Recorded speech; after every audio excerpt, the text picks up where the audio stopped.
Well, I've had the best time making these, making Olympus Has Fallen and London Has Fallen. And obviously they've been a big success and really exciting movies to watch. So I was always hoping for the opportunity to come back and do a third one, and a lot of people would come up to me and say, "You doing a third one? Are you doing a third one?" But the joke always was, "What's it going to be? Tokyo Has Fallen? Santa Barbara Has Fallen?" So it was, excited to come back, but with the possibility of really trying to find something fresh and take it in a different direction.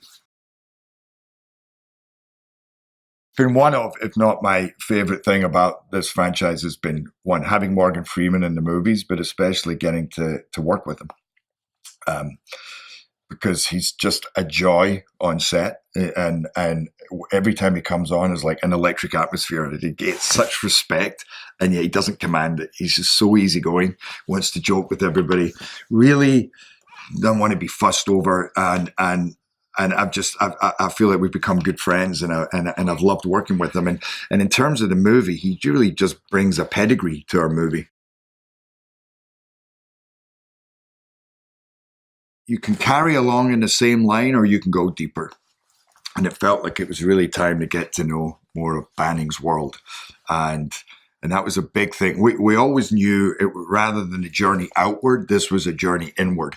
But it was a big thing for Rick, our director, to say, let's really kind of make this a personal journey where he's not just struggling with the world that he's in and the things that are against him, but we're really seeing all his struggles, his strained relationship with his father who abandoned him when he was a kid, the stress that's happening with his wife and his kid because she wants him to take this job. And then when the shit hits the fan, you're really with somebody who's going through all that, and you're with all of them in totality, and it just makes everything.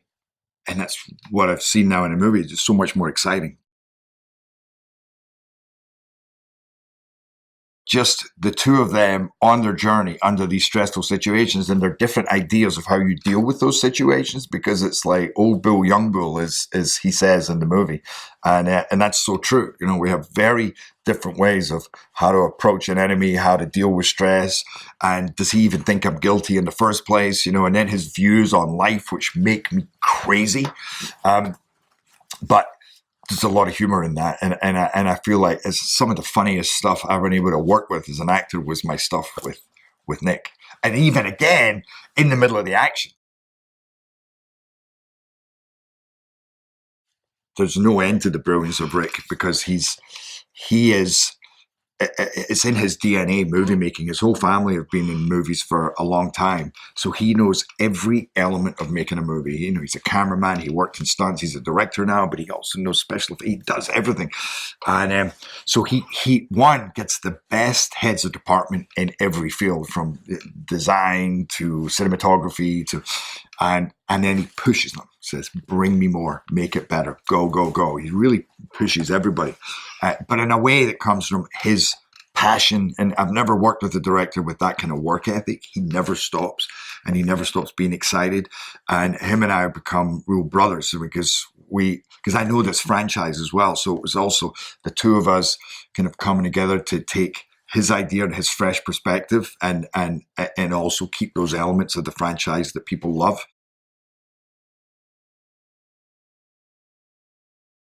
Listen, you always hope they love the movie that you made, and I think we put so much thought and care into this, and taking it in a whole new direction, keeping up with all the action and the great characters that we've come to love, but taking it in this fresh, new, super gritty, super grounded direction where they can really climb inside the head. It's our Angel Has Fallen is what Logan was to X-Men, a much more personal journey, where in actual fact the big story in X-Men, the big story is always the story more than the characters. In Logan, the big story is Logan's journey, and the rest of what's going on is really in the back.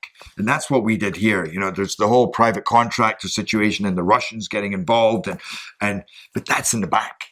It's really this fugitive style journey of a guy who we know and love now in the most peril from both the outside and the inside that he's ever been on.